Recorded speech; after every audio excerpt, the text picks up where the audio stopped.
Okay, so before we start, I sent you guys an email this morning. I hope I can get through the end of the lecture. Last time I was able to, then I had no voice for the entire weekend, so we'll see how it goes. But office hours, I'll be online. I'm assuming all of you can access those conferences that I set up for office hours, right? So it should be pretty easy. A couple of people have used it before. So sorry about that. Sorry about me having this candy in my mouth, but that will get me through the lecture, hopefully. So, okay. So before I start today, I think it's probably the last time we do stuff from chapter 3, kinetic energy and potential energy. Has anyone tried to finish the problem? I know that one of you has, that we were looking at last time. That is a very good problem that you should try to solve. And I'm telling you, I have a good idea what I'll have on the test. So that's a very good problem that you may want to try to go all the way through the end. So, and we'll leave it at that. But the important things about that is there is a lot of kinematics involved. So that will show you if you know kinematics well enough. And then at the end, when you get the differential equations of motion, we said you will have the force friction in one direction, and then the reaction is actually decomposed along the normal and binormal directions, right? I think what you should get is really that those two reaction projections on the normal and binormal direction can be not ignored, but they will be on two equations by themselves, and the third equation will be your differential equation of motion where you don't see them. Or at the most, you need to manipulate them a little bit, depending on what coordinate system you choose at the end. So that is really what it should happen. I want to spend a few more words about these contact forces. We spent one lecture on them, right? And we said, okay, given a certain reference frame and a rigid surface, generic rigid surface S, we had this point P of mass m that is moving on the surface. We define the tangent plane to the surface at P and the normal direction. And we said, okay, we call everything that is in this plane friction. So in this plane, we have the friction force. And we called everything that we have in this other direction reaction, right? Now, this is for a generic surface. When the surface on which you are moving collapses to a line in space, which is more or less what we had last time, like the ring and the what do we call it? The color on the ring. What happens when you have a line in space, and say that you're here, what we do is we say that, well, the tangent plane really just collapses into a line, while the normal to this line is an actual plane. So I don't know how to draw this, but it's the plane perpendicular to the tangent at P, right? And we had, does that make sense? We have a line, in 3D Euclidean space, whatever the shape is, wherever you are on that line, there is a tangent line, and then you have a plane perpendicular to that. So that's just convention. But it does match, this convention matches with the intrinsic coordinates that we have defined at some point. The tangential direction, remember the normal direction, and then in this case, the binormal, right, that comes out. So when you are on a line, you basically say that the friction force is in this direction, and it makes sense for the way we define friction. It is on the tangent. And we say the reaction is as components on En and Eb. You can't ignore those. You can't just look at the problem I gave you and say, okay, this is the particle mass m, which is right here, and say, okay, I have the friction in this direction, and then I only have some reaction force in the plane of the ring, and that's it. That is not true. Especially, well, if this wasn't rotating, then it may end up being the case, if this is just a 2D problem. But remember, I gave you a rotation about this vertical axis, right, with a certain angular velocity omega. Well, if you think about the physics of the problem, in order for this particle P to remain attached to this disk, to this ring and go around, there must be definitely a side force on the binormal direction. So there is something either sticking out of the board in this particular picture here or going in that is allowing the mass m to go around. Otherwise, that will not happen. It will remain in this plane. So in some problems, it may be the case that you only have a reaction component in, say, the normal direction only, normal to the curve. But in general, that's not the case. And the most conservative approach is, guess what? Say that the reaction is always presenting these two components, and call it NB, EB. And then if something simplifies, so be it. Good. That's a simpler problem. So if this wasn't spinning at all, and this was 0, then you probably would not have to worry about this one. Or it will actually come out to be 0 because everything is constrained to that plane. So that direction, there's no motion, there's no dynamics, nothing there. Is this? Can you visualize this? I invite you to go back in the book and do read contact forces, and now they are done with the with curves in particular, which is an extreme case of a surface. It's just a line. So for a line, we do tangent direction and normal plane. That's how we represent them. And then the rest comes as usual. F equal ma. You've done your kinematics. You write your forces. And you figure out at the end your vector equation that you get if one of those equations you have is already completely independent from reaction forces. So you can call it differential equation or not. So you don't have any questions on this problem? You think everything was clear? There's no problem if you have questions. We can spend time on that. Otherwise, I'll move on. Okay.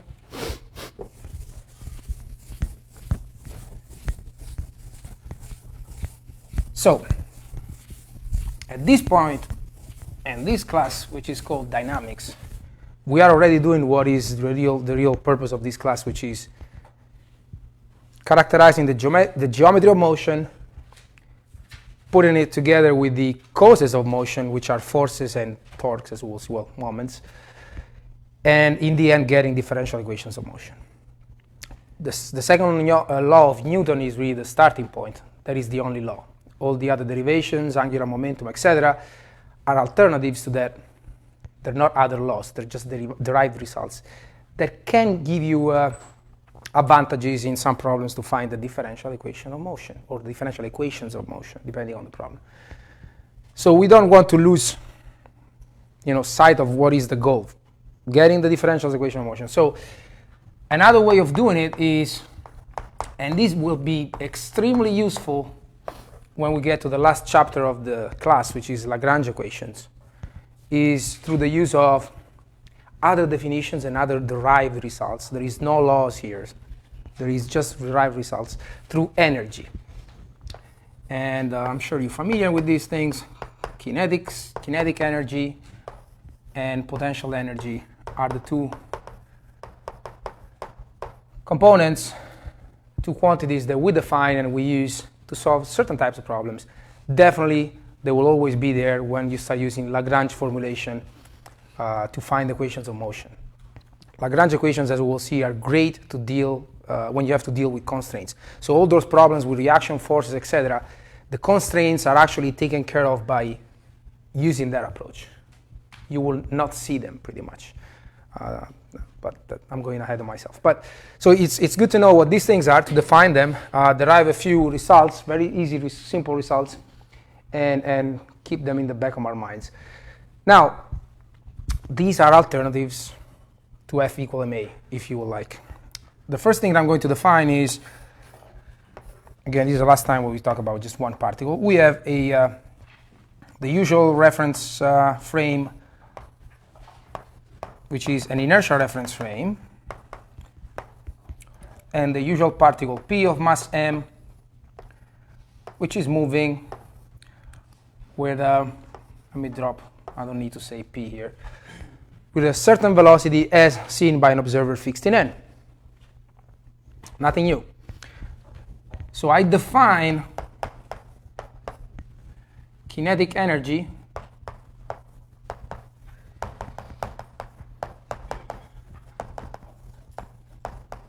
of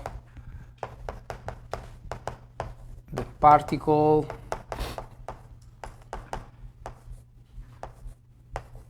P of mass m in n as is. Give the sentence I wrote. Okay, the kinetic energy of this particle is defined as T in n 1/2 mass of the particle Vn, the vector velocity of the particle in the inertial reference frame dotted with Vn. This depends on the inertial frame because I'm defining it that way. I just picked V in n. Okay. By themselves, the use of energy, potential energy, kinetic energy, I'm not a big fan of them until we get to using them in Lagrange equations. By themselves, they're okay. And the reason why I think they're okay is, what kind of quantity is this? It's a scalar. So whatever I'm going to do after this, which is probably taking a rate of change, that's all we do in this class. We take rates of change of everything. How much is this really going to help me? How many equations of motion can I probably get? One. This is already one equation, it's a scalar.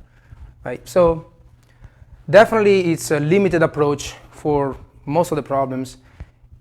It does work very well for very specific ones, constrained problems for the most part, as we'll see. So let's take the rate of change. Now,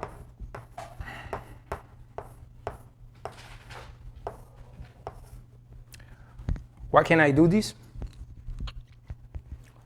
I'm going back to basics, going back to things we defined in the first meetings. I don't care. I don't need to specify which reference frame I have here, right?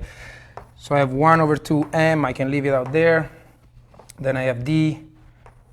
And so if I don't need to specify it, that means I can also specify it and pick n, right? So let's stick with n. d dt of Vn dotted with Vn itself plus Vn, I'm sorry, V in n dotted with d dt in n of Vn. Makes sense?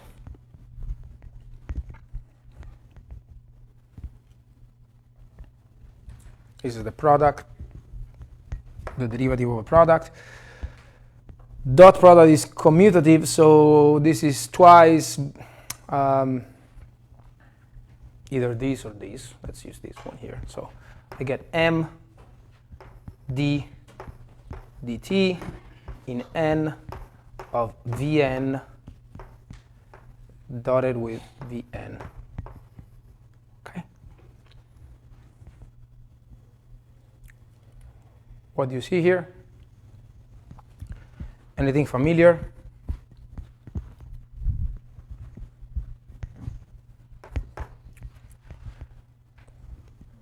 Say that I gave you this in the test. I give you, okay, this is, I'm sorry?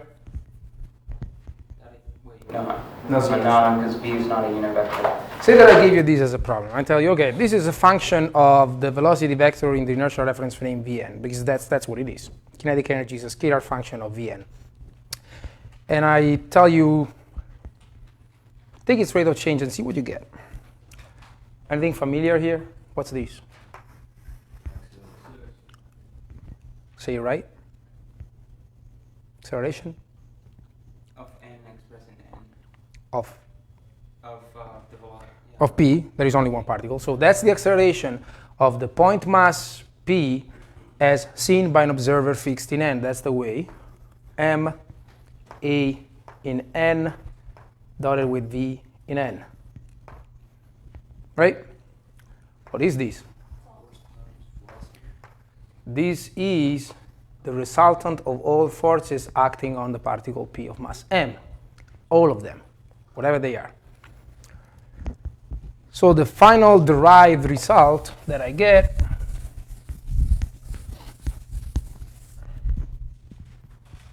is that the rate of change of T, kinetic energy, expressed in an inertial reference frame, defined this way, is equal to F dotted with Vn, right?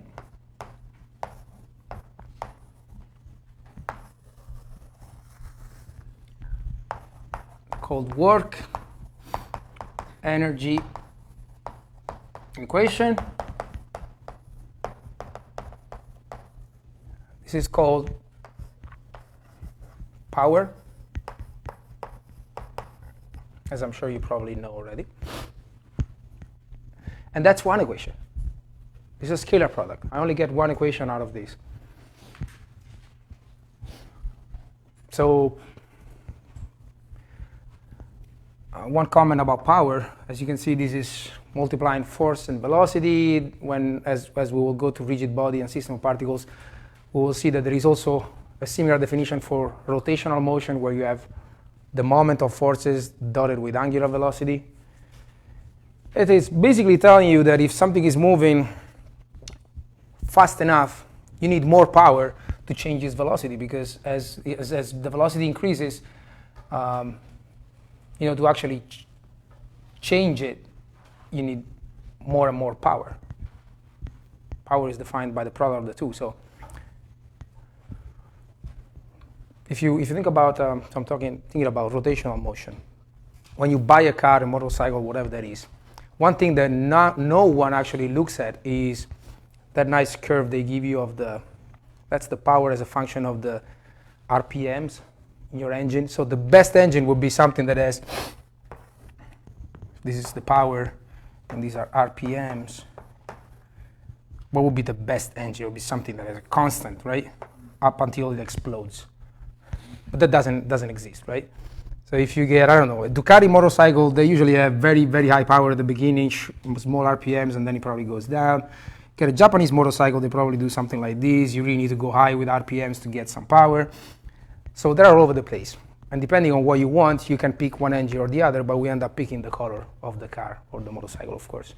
But these are things that an engineer should look at because they tell you basically how, in the case of a vehicle, more power as more RPMs means that starting from rest, you get pretty strong accelerations.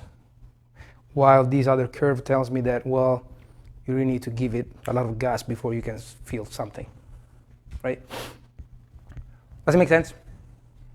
Just opening a small parenthesis here. But that's really what power is. This is a way to tell how much you're able to change the current status of motion by applying a force or a torque in this case. Okay, so that's one equation. Now, there is a little more that we can do here, and that's defining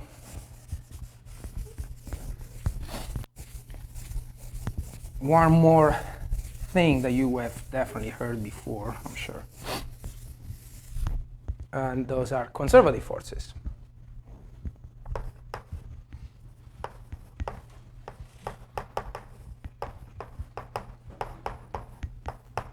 Conservative forces. You may have heard a lot of different definitions. The way I'm going to give you is a force is conservative if it can be expressed as minus the gradient of a certain scalar function of the position vector r. That's it. And so, that is a definition. So in general, you will have on a particle of mass m different types of forces acting on it. Some may be conservative, some may not. So in general, your F, total F, is going to be equal to the non-conservative forces plus the conservative forces, right? I can imagine that I split the two types. And so if I go to that, I see how that changes. I see that the second term in particular, that's what I want to focus on, that dot product. F non-conservative plus F conservative dotted with V in N. This will give me F non-conservative dotted with V in N. I'm not going to do anything about this. But then for the conservative ones, I have actually a minus gradient, that expression of U R. Again, U is a scalar function. U is a scalar function of R. Okay. Another way to write that, and again, this is not a class based on math, so you should just believe me on this, is the following. That's what really a gradient is. You take the function u and you start taking its derivatives with respect to all the components of the vector. So du in the x, du in the y, du in the z.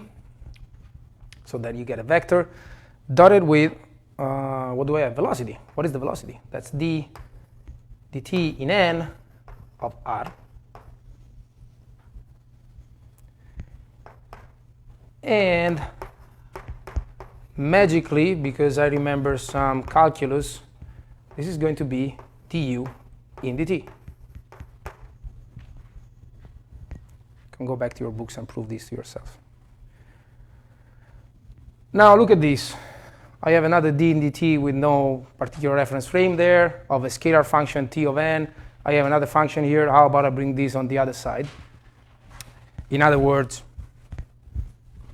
I can erase this, right?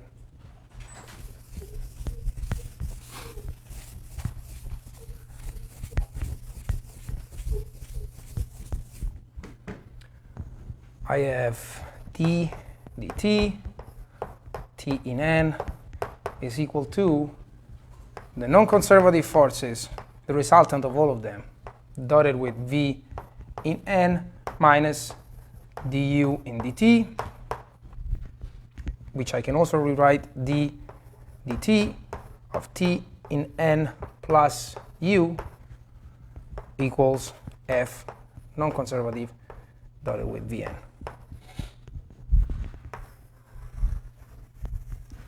This is the same thing as this, it's just an alternative.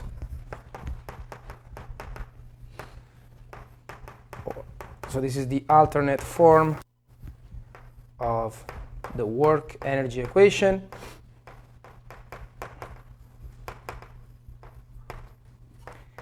Which I'm sure you've seen before.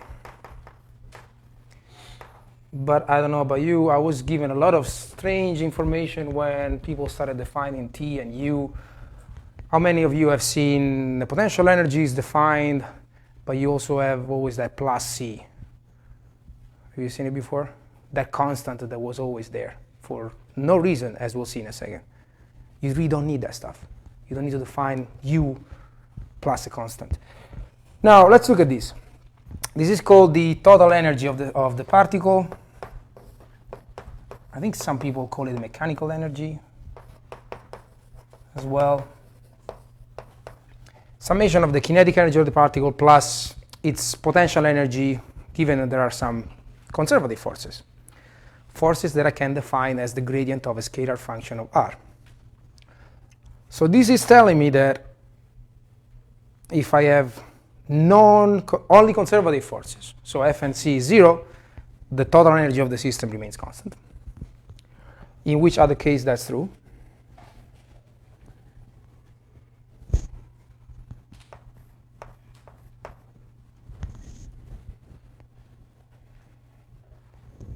Just look at that equation.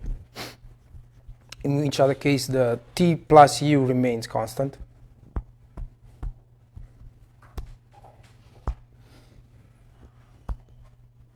How many have seen my lab? You haven't seen my lab? Flat floor with the robots with air bearings. We turn on the air bearings. The robots move on the floor. There is no friction almost. So you push them, they just keep going. Okay, so that's what we have.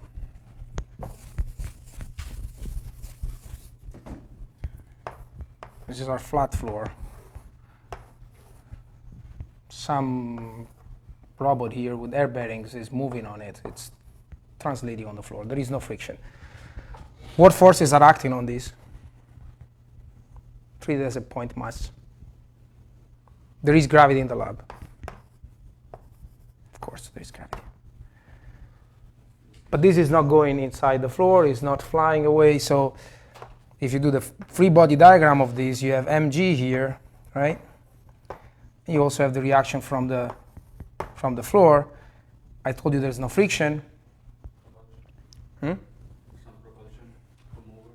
Well, if we do that, yeah. But so this is a conservative force. I'll give you the potential for this. This is not. Yeah, they cancel each other. Okay, fine. But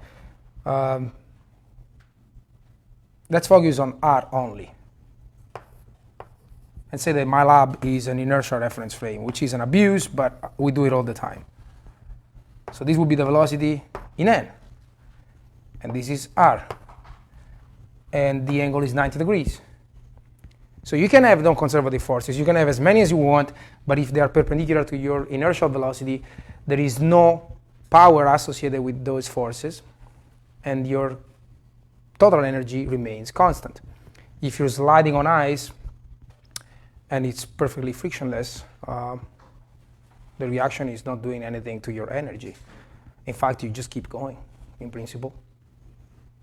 Your potential energy remains constant. You're not really changing your position height. That's another thing that people have used and abused. But let's say that we know this is not changing kinetic energy if you're not changing velocity. That's also remaining constant. So total energy is conserved when you don't have non-conservative forces, or they are perpendicular to the velocity in an inertial reference frame. These are the two results. Actually, this is just one result. This is just an alternative to this. Now, one more thing about conservative forces. There is a chapter on the book, or section, I don't know, that goes through the derivation of conservative forces, potential functions for a bunch of them. You guys go and look at those. There's no point in me demonstrating those functions, because imagine if I ask you to do it in a test. Well, you can use your books, or you would just copy from the book. So what's the point? So I don't care about you memorizing them or not, because you can still use the book. They're just functions. So for gravity, for the constant g approximation of gravity that we use, this is the potential. I'll just give it to you. If it was a spring or something else, there are other expressions. Just read them. If you need them, they are in the book. All cases when you have a constant force, like it is in this approximation of gravity, all those cases are conservative forces. So you end up getting something like that, minus a constant dotted with r, where the constant is a vector. Now, going back to before I start some simple problem, maybe, which we can finish next time. Now, this is what I, at least, have grown used to doing up to a certain point. That people will give me this scalar function. Actually, what I was used to seeing, it was something like mgh, maybe with a minus. I don't remember. I don't even need to remember, because this is the only definition, plus some constant, right? How many times have you seen this? I've seen a lot of times. That you have to define a certain height where your u is 0. Well, what is h, first of all?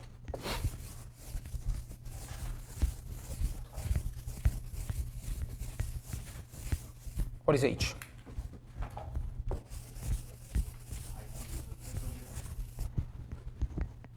Right, so we are on the planet. I'm here. But height is really me. With that model of gravity where g is constant, it's me constraining the problem to the vicinity of where I am, and assuming that the Earth is flat. We said this, right? The Earth is flat, the center is inertially fixed, and all those things that are not real. But I'm looking at things from a planar point of view. So I am here on this plane, and if you look at from the, if this is the plane from the side, the height is what? So I am here, right? I'm looking at things. And I'm looking at this particle P of mass m, and I have defined my coordinate system in this reference frame. So I have this vector r. What is height?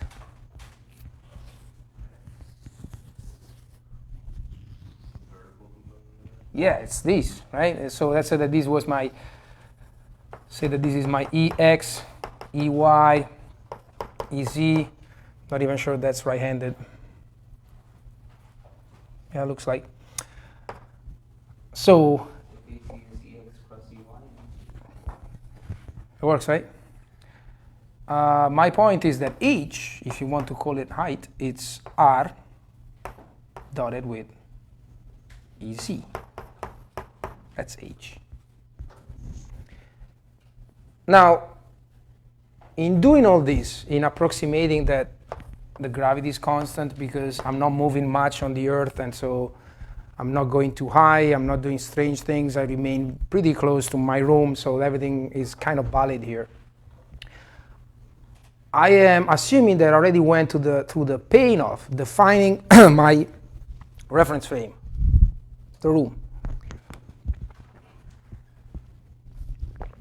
Defining the coordinate system attached fixed in that frame. So why would I need to define a constant? It's already in here, right? It's already in this. If I use this definition, there is no constant.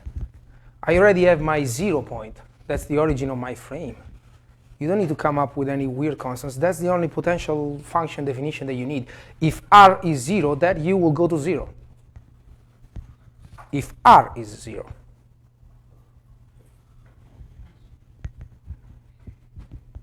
Or it will go to 0 if r is, if you're here with your particle, right? Then the dot product will go to 0. So everything is contained in that expression. That's why I don't think in your book you will ever see any of the potential functions described with this c here. It's not needed. But that r is from the center of the Earth. But that r in the above equation is from the center of the Earth. Nope. Definitely not, because otherwise I would not be able to use my approximation that I am on a plane. And I don't see why the c goes to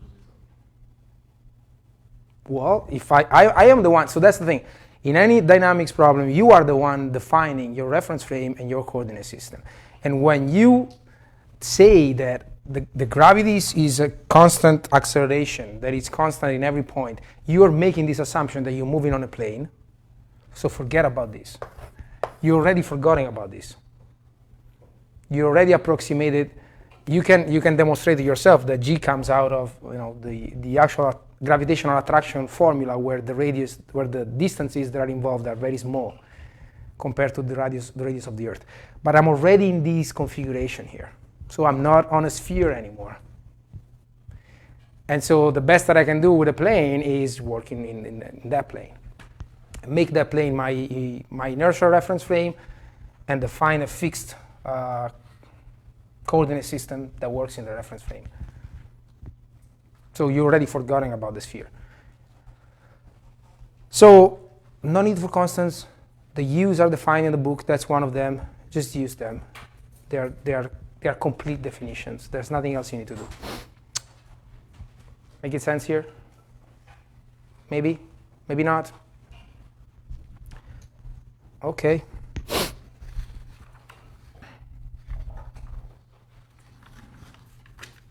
This is really a simple problem that you have in your book, but it's a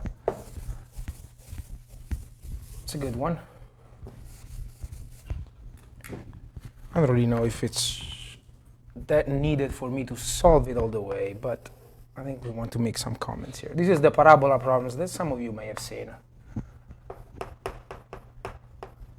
I'm not going to create any new crazy problems just to make it more complicated. Okay, so say that we have this parabolic shape, which is a guide, and this is given by y equals to x squared over some constant, 2b. Okay. O P of mass m. There is no friction here. Unless I'm telling you there is friction, there is no friction.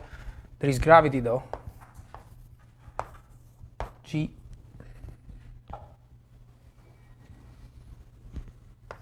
I'm calling this point here Q. And I want the usual stuff, equations of motion. Okay. Before I even start, I'm probably going to use one of these, or maybe try to solve it in both ways, with this and then this, right? So if I solve it with the first version of the work energy equation, I don't have to bother going through the definition of potential function, potential energy, U, because it doesn't appear here. If you want to do it this way, then you have to define U, which I gave you.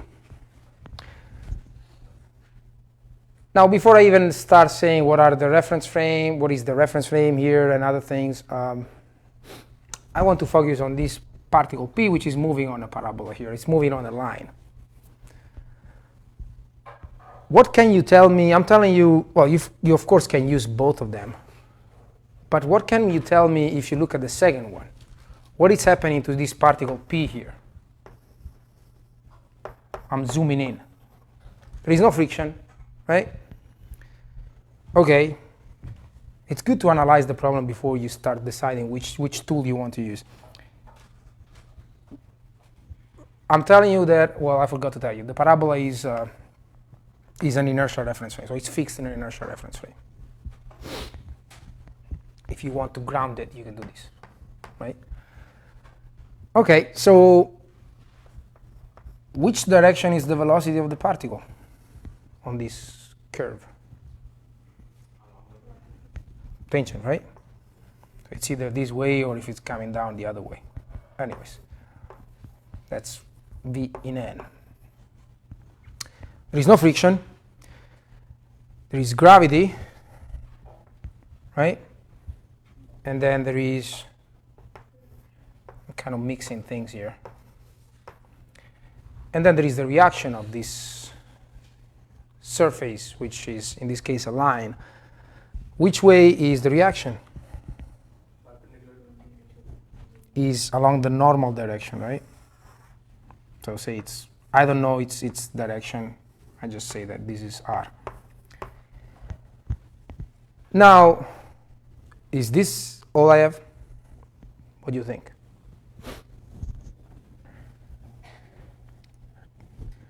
We said before, in general, if there was friction, it would be on a line along the tangent direction. And in general, you need to think about the plane which is perpendicular to the curve at that point. And then you will have two components of the reaction, one along the normal direction and one along the binormal, which in this case is pointing at us or going in, right? But this is a planar problem. And this is an inertial reference frame, so I don't expect any motion in that direction. So there is not such komponent in this case. Does it make sense? If you imagine this being your z direction, right? Ez. When you get to writing the equations of motion, there's going to be no z double dot. There's going to be no z dot. Z is always 0. There is nothing going on the z direction, so there is no need to model or assume there is a reaction in the direction perpendicular to the board, right? So if that's the case, R is the non-conservative force. I mean, this reaction, I don't know what it is. It changes depending on where I am. But this is one of those cases where they're always perpendicular. So by just looking at the problem, in this case, with the assumptions that there is no friction and the parabola is inertially fixed, you can already say, oh, I can use the alternate form. And I know, you do know, that this is equal to 0 at all times. Mg is conservative, so this force will be taken care of by U. Now, if this wasn't the case, and the parabola was spinning about the vertical axis as we've done with the ring problem, then there will be a binormal component. You must have it, because otherwise there is no way for the point P of mass m to go inside the board, go around, and then come out, go in, go around. So that motion would not be possible without a component, a force component, in the binormal direction. And so in that case, this is not valid anymore, right? Is it? Not only you have that component, the velocity in n is not tangent to this anymore, is it? So if I told you there was an angular velocity here, so the parabola is not the ground and inertial anymore, some omega. What is the velocity of that particle in n? Now the inertial frame is the one where these big Ex, big Ey, big Z are fixed, but now the parabola is another reference frame, which is, call it A, or P, call it parabola. No, P is already used. Let's call it A. So this is now n. That has an angular velocity omega. So my velocity in n now will be the velocity in A plus that omega crossed with the position of P. Do we agree on this? Transport theorem.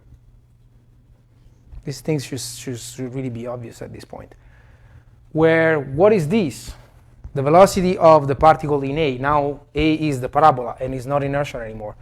Then that will still be tangent to the parabola because it's the velocity that an observer attached to the parabola and going around is seeing for P. But then you have that extra term there, which is going in or out. It's a cross product between omega and the position vector.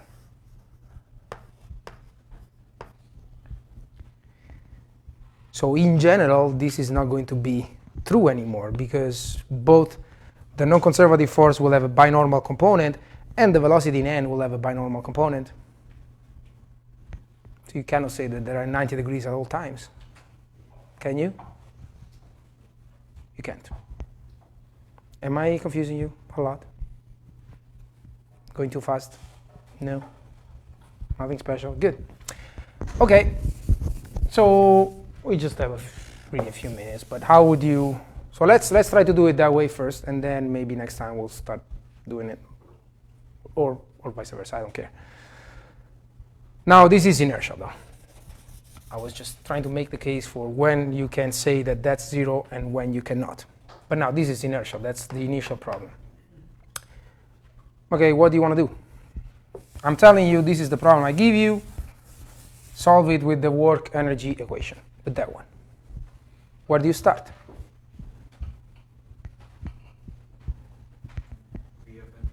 V of n.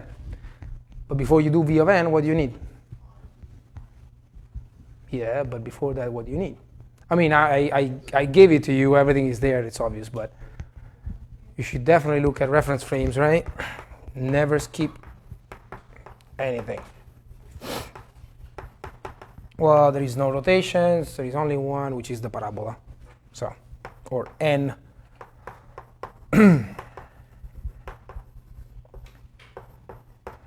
The coordinate system, well, guess what? I gave it to you already. I'm going to say check, done, it's there. The origin at O, and yeah, it's basically built in with the problem. If I give you something like this, just use what I gave you.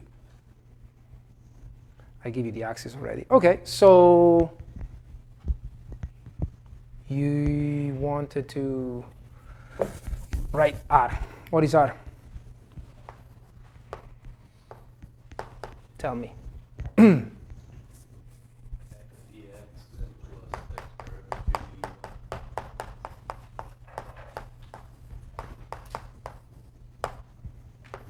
What is Vn?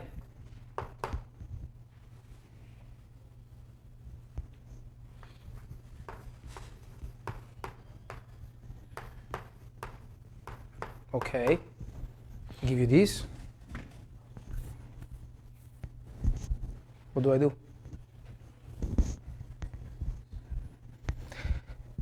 So remember what we said last time. Before you start solving a problem, how many parameters do you need for this problem? Just x. One. So how many equations of motion do you expect? Just one. I would be crazy asking you to find the equations of motion with this. This will only give me one. So if I give you a problem with more than one, you may be in trouble. Okay. So if x is my only parameter, I mean, this is one of those problems where we have x instead of theta. We've seen many with theta, but this is x. How about x dot? Ex plus X over B, X dot EY. Yep, there's a, yeah, the 2 simplifies, right? X dot B EY. Make sense? Yeah. Good. Yeah, let me start erasing stuff here.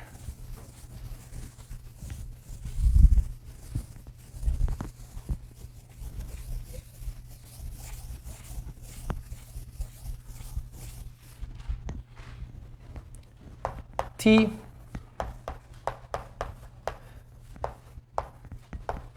it's this. I need to do it. So what is it?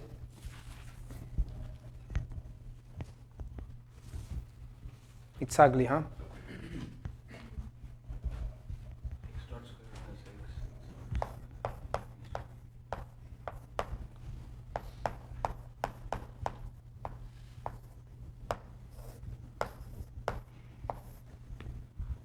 That's it. Okay. And then at some point I will need d dt of this expression. You tell me what that is. What do I do?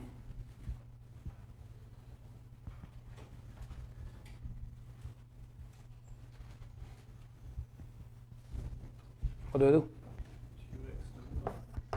2x. 2x dot. Right? Okay, plus, I never said this was going to be pretty. That's the way it is. Okay. So we have a b squared here at denominator. And then we have 2x x dot cubed. Woo. That's it. Then 2x squared x dot x double dot. Is that right?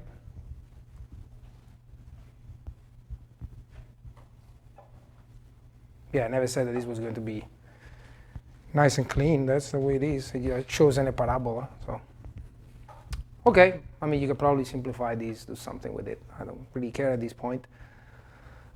What is this equal to?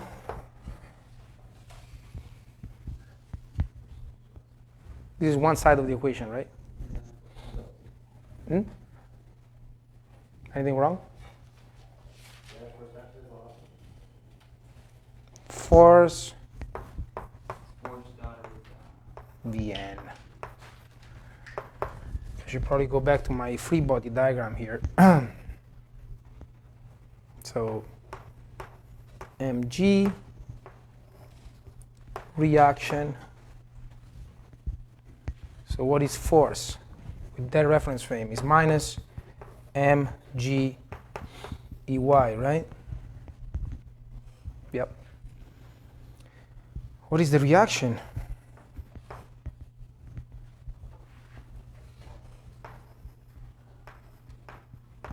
I need to define this.